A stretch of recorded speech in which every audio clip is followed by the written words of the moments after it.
अब हम बात करते हैं कि जो ग्लोबल करेंसी डॉलर है वो क्या शुरू से ही ग्लोबल करेंसी है या फिर पहले कोई और करेंसी थी और अब डॉलर है। तो पहले जो करेंसी यूज होती थी एज अ वर्ल्ड करेंसी वो थी ब्रिटेन की पाउंड। पाउंड का मतलब ये पाउंड वैसे वही है जो हम पाउंड वेट की यूनिट यूज करते हैं। 1 kg में लगभग 2.2 पाउंड होते हैं। ठीक है, एक पाउंड में लगभग 453 ग्राम्स होते हैं।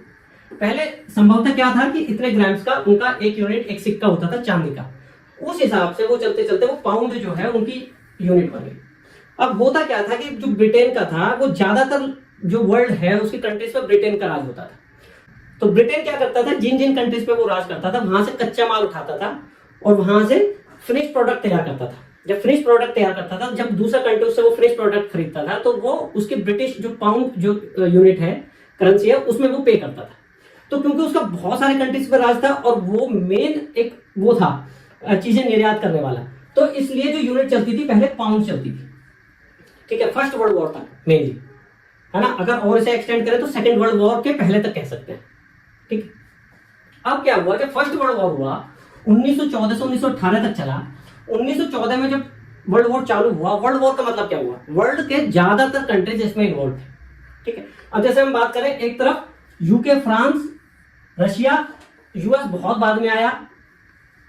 ठीक है, इटली, जापान, ये सब है ना। अब क्या है कि फॉर एग्जांपल ये तो अब देखने में तो बहुत कम कंट्रीज लग रहे हैं, लेकिन यूके के अंडर जितने कंट्रीज थे, फ्रांस के अंडर जितने कंट्रीज थे, वो भी यूके के अंडर, जैसे भारत था तो भारत ने यूके की तरफ से पार्टिसिपेट किया। फ्रांस के अंडर जितने कंट्रीज थे जिन पे उनका राज था उन्होंने भी फ्रांस की तरफ से पार्टिसिपेट किया वर्ल्ड में। कुल मिला के वर्ल्ड में जितने भी कंट्रीज थे वो डायरेक्टली और इनडायरेक्टली इस वॉर में इन्वॉल्व थे, इसलिए इसको वर्ल्ड वॉर बोला जाता है। अब क्या हुआ, जब वर्ल्ड वॉर चालू हुआ तो सब लोगों ने अपने पैसे हथियारों पे लगा दिए, सबके हथियार यूज होने लगे, सब जगह डिस्ट्रक्शन हुआ, कोई हारा कोई जीता, लेकिन डिस्ट्रक्शन सब जगह हुआ। और जब डिस्ट्रक्शन हुआ और युद्ध चल रहा है तो क्या होगा, सबको हथियारों की जरूरत लगातार पड़ेगी, वेपन्स की जरूरत पड़ेगी, लोग घायल होंगे तो मेडिसिन की भी जरूरत पड़ेगी। ठीक है, फूड की भी जरूरत पड़ेगी। तो ऐसे टाइम में क्या होता है, इन सब चीजों की कमी पड़ जाती है, मेडिसिन की, फूड की, इक्विपमेंट्स की, दुनिया भर की चीज। तो ये सब खरीदेंगे। अब ये खरीद किस तरह थे, यूएसए से। अब यूएस की मौज यहाँ पे क्या थी कि यूएसए में डायरेक्टली इन्वॉल्व नहीं था फर्स्ट वर्ल्ड वॉर में, बहुत लेट आया। तो तब तक जो जितने भी अलाइड पावर्स थे, UK, France, Russia, Italy, Japan, ये सब यूएस से माल खरीद रहे थे। और माल खरीदने के लिए क्या करते थे, गोल्ड में देते थे, अपना गोल्ड बेच के उनसे चीजें खरीदते थे। तो करते करते करते एक नौबत ऐसी आई कि 40% ऑफ वर्ल्ड गोल्ड, पूरी दुनिया का 40% गोल्ड यूएसए के पास पहुंच गया। अब गोल्ड जिस देश के पास होता है उसकी करेंसी उतनी ही स्ट्रांग हो जाती है, क्योंकि जो करेंसी है उसका डायरेक्ट रिलेशन गोल्ड से था। यानी कि जितना गोल्ड होगा तुम उतनी ही करेंसी की वैल्यू, उतनी ही वैल्यू की करेंसी छाप सकते हो। ठीक है, तो वो स्टेबल है वो करेंसी।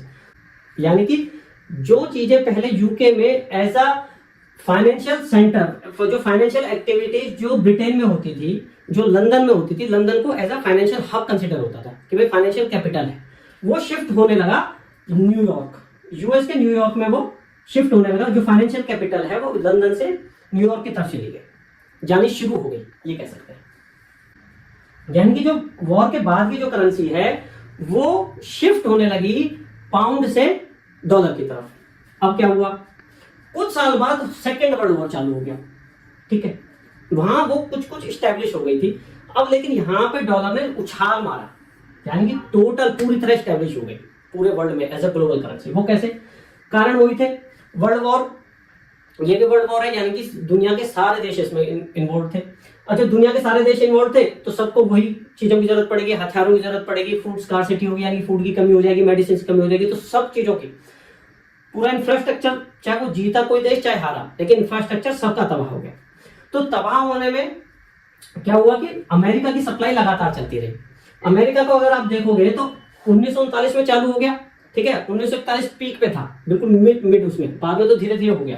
तो 1941 के बाद भी वो बहुत ज्यादा इन्वॉल्व नहीं था, इनडायरेक्टली इन्वॉल्व था, जब तक कि जापान ने उस पर हमला नहीं किया, पर्ल हार्बर, एक आपने केस सुना होगा। तो जब तक यूएस जो है वो चीजें ही सप्लाई करता रहा अपने दोस्तों को, यूके, फ्रांस, रूस, चीन, जितने भी कंट्री थे उनको ही सप्लाई करता रहा। और इनका गोल्ड चीजें वो ऐसे नहीं कि फ्री में दे रहा है, गोल्ड ले रहा है और चीजें दे रहा है। जो बिजनेस है उसके लिए गोल्ड, जो दूसरे कंट्री थे वो गोल्ड देते थे और चीजें लेते थे। तो करते करते ऐसा हुआ कि लगभग 2/3 of the total gold of the world, है ना, लगभग 66% जो गोल्ड है वो यूएस के पास पहुंच गया। पहले वर्ल्ड वॉर में 40% था, अब वो बढ़ के 66-67% हो गया, यानी कि जो करेंसी है वो और स्ट्रॉन्ग हो गया। अब क्या हुआ, वर्ल्ड वॉर के बीच में, सेकेंड वर्ल्ड वॉर के बीच में यूएस ने लैंड लीज एग्रीमेंट एक्ट पास किया।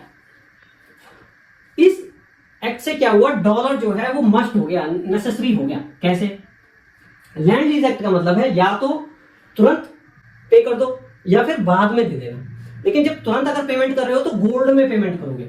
इसके जो रूल्स हैं, पहला रूल क्या था, send gold immediately to America. Gold लिया और हथियार ले लिया या कोई भी चीज चाहिए वो ले ली। या फिर दूसरी ऑप्शन उसने क्या रखी, अगर बाद में पेमेंट करोगे तो डॉलर में करोगे। क्लियर? अब गोल्ड तो बचा ही नहीं था देशों के पास, सारा डेन, सारा खर्च होते जा रहा था, तो ज्यादातर कंट्रीज ने क्या किया, अच्छा चलो हम बाद में दे देंगे और डॉलर में दे देंगे। डॉलर में दे देंगे तो डॉलर की डिमांड बढ़ गई, सबको डॉलर चाहिए होंगे, डॉलर तो उसकी डिमांड बढ़ती गई और वो एज अ फाइनेंशियल कैपिटल या फाइनेंशियल करेंसी स्टैब्लिश होती चली गई। ठीक है, अच्छा और क्या हुआ, ये बात है 1941 की। 2 साल बाद 1944 में, 3 साल बाद अमेरिका ने ब्रेटन वुड्स एग्रीमेंट पास किया, यानी कि अब वो जो यार दोस्त थे वो सारे अपने पास बुलाए और एग्रीमेंट उनके साथ बनाया। क्या एग्रीमेंट बनाया, इसे ब्रेटन वुड्स एग्रीमेंट बोलते हैं। ब्रेटन वुड्स एग्रीमेंट क्यों बोलते हैं, ब्रेटन वुड्स जो है जगह का नाम है इन यूएस। अच्छा, क्या क्या क्या शर्तें रखी उसने क्या किया, बोला कि गोल्ड तो सारा मेरे पास है, ठीक है, अब तुम अपनी करेंसी को गोल्ड के साथ क्या ही कनेक्ट करोगे जब तुम्हारे पास गोल्ड ही नहीं है। हम क्या करते हैं कि सारा गोल्ड तो मेरे पास है, तो यूएस की करेंसी डॉलर को हम गोल्ड से कनेक्ट कर देते हैं और बाकी तुम जो सारे देश हो तुम अपनी करेंसी को हमारी डॉलर के साथ कनेक्ट कर दो। अब इसमें तो प्रॉब्लम है, लेकिन तो उन्होंने क्या बोला, आपको जब भी आपके पास जो भी डॉलर है और आपको गोल्ड चाहिए होगा तो हम डॉलर के बदले में, जो आप हमें डॉलर करोगे उसके बदले में हम आपको गोल्ड दे देंगे। कैसे देंगे वो, $35 जो है वो 1 आउंस ऑफ गोल्ड के बराबर है। आउंस ऑफ गोल्ड का मतलब क्या है, जो आउंस है वो वेट की यूनिट है, वजन करने की यूनिट है। 1 पाउंड में 16 आउंस होते हैं, 1 केजी में 2.2 लगभग पाउंड होते हैं, तो 1 आउंस की वैल्यू लगभग 28.35 ग्राम। ठीक है, तो 28.35 ग्राम इक्वल टू $35। तो यानी कि अगर फ्रांस $35 देता है यूएस को, तो यूएस उसके बदले में उसे 1 आउंस ऑफ गोल्ड दे सकता है, दे ही देगा। क्लियर? तो क्या बात हुई कि एक तो हमने डॉलर कनेक्ट कर दिया अपनी करेंसी के साथ और डॉलर की वैल्यू गोल्ड की टर्म में बना दी कि भैया इतना डॉलर दे दोगे तो इतना गोल्ड दे देंगे। दूसरी बात उसने क्या की, कुछ इंटरनेशनल फोरम्स बनाए, जैसे कि IMF and world bank were also established in this conference. ये जो मीटिंग थी उसमें वर्ल्ड बैंक बना दिया और आईएमएफ बना दिया और दोनों का हेडक्वार्टर कहां रखा गया, यूएस में रखा गया। अच्छा, अब अगर कोई कंट्री इनसे अगर लोन लेगा आईएमएफ या वर्ल्ड बैंक से, तो वो डॉलर में ही लेगा। ऐसा नहीं है कि उसे उसकी कंट्री में, फॉर एग्जांपल भारत अगर लोन लेता है तो उसे रुपए में लोन नहीं मिलेगा, उसे लोन मिलेगा डॉलर में। तो यूएस ने क्या किया, डॉलर के ही सराउंडिंग, डॉलर के चारों तरफ सारी अर्थव्यवस्था को घुमा दिया। ठीक है, तो डॉलर एक ऐसी यूनिट हो गई भैया, जब डॉलर में लेंगे तो देंगे, जो वापस करेंगे लोन को तो वो भी डॉलर में ही करेंगे। ठीक है, अब पूरे जो वर्ल्ड है उसमें करेंसी ही डॉलर है, तो डॉलर का इन्फ्लुएंस बढ़ गया। तो इस तरीके से जो डॉलर है वो स्टैब्लिश होता जा रहा है अभी, है ना। अभी और क्या हुआ, जब वर्ल्ड वॉर खत्म हो गया तो जो यूरोप है उसको रिकंस्ट्रक्ट करने पड़ेगा, रिकवरी करनी पड़ेगी। तो यूरोप रिकवरी प्रोग्राम चालू किया गया 1948 में। भाई जो कंस्ट्रक्शन, जो इंफ्रास्ट्रक्चर है वो दोबारा से तैयार करना पड़ेगा, दोबारा से हॉस्पिटल तैयार करने पड़ेंगे, दोबारा से पूरा सिस्टम जो है, सड़कें हैं, कुछ भी है, एजुकेशन सिस्टम, जो सब कुछ जो तहस नहस हो गया वो दोबारा से रीडेवलप करना पड़ेगा। तो उसको बोला गया यूरोपियन रिकवरी प्रोग्राम के लिए पैसा चाहिए। तो उस टाइम में जो यूएस के जो विदेश मंत्री थे, यूएस में बोला जाता है यूएस सेक्रेटरी ऑफ स्टेट, है ना, this position is equivalent to foreign minister. ठीक है, फॉरेन अफेयर मिनिस्टर, जैसे भारत में अब एस जयशंकर साहब। ठीक, तो उनका नाम था जॉर्ज सी मार्शल। तो उन्होंने वो प्लान तैयार किया और उनके नाम पर ही इस प्लान का नाम पड़ा मार्शल प्लान। तो उन्होंने क्या क्या किया, मार्शल साहब ने प्लान किया कि यूरोप को रिबिल्ड करने के लिए हम $13 बिलियन देंगे। $13 बिलियन अभी तो ज्यादा नहीं लग रही, लेकिन अगर हम इसको आज की वैल्यू में कन्वर्ट करें तो वो हो जाएगी $150 बिलियन ठीक है। अगर हम इसको रुपए में कन्वर्ट करें तो आज के 12.75 लाख करोड़ के लगभग इतना पैसा मार्शल प्लान के अंदर यूरोप को अमेरिका ने दिया। Food, fuel, machinery, raw material ये भी दिया, लेकिन इतना पैसा कैश में दिया। अच्छा, अब ये पैसा ऐसा नहीं बस ऐसे ही दे दिया, उसके लिए कुछ कंडीशंस लगाई मार्शल प्लान में। वो क्या क्या लगाई? पहली बात तो उन्होंने क्या किया कि जो लोन दिया वो डॉलर में दिया, उनकी लोकल करेंसी में नहीं दिया। ठीक, जैसे फ्रांस की करेंसी क्या है? फ्रैंक, तो उसको फ्रैंक में नहीं दिया लोन, उसको लोन दिया डॉलर में।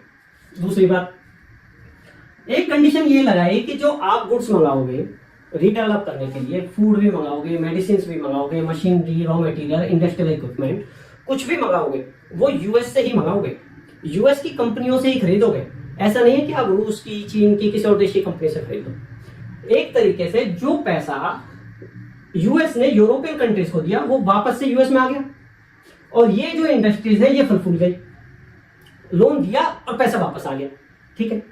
अगर हम बात करें तो जो अभी जो युद्ध चल रहा है यूक्रेन और रूस के बीच में, उसमें भी अमेरिका यही पॉलिसी कर रहा है कि लोन दे रहा है, उसे हथियार दे रहा है, और उसके बदले में वो ही सारी कंडीशन, जब उसे रिकवर करेगा, रिकंस्ट्रक्ट करेगा, तो वापस से उस वैसे ही करने वाला है।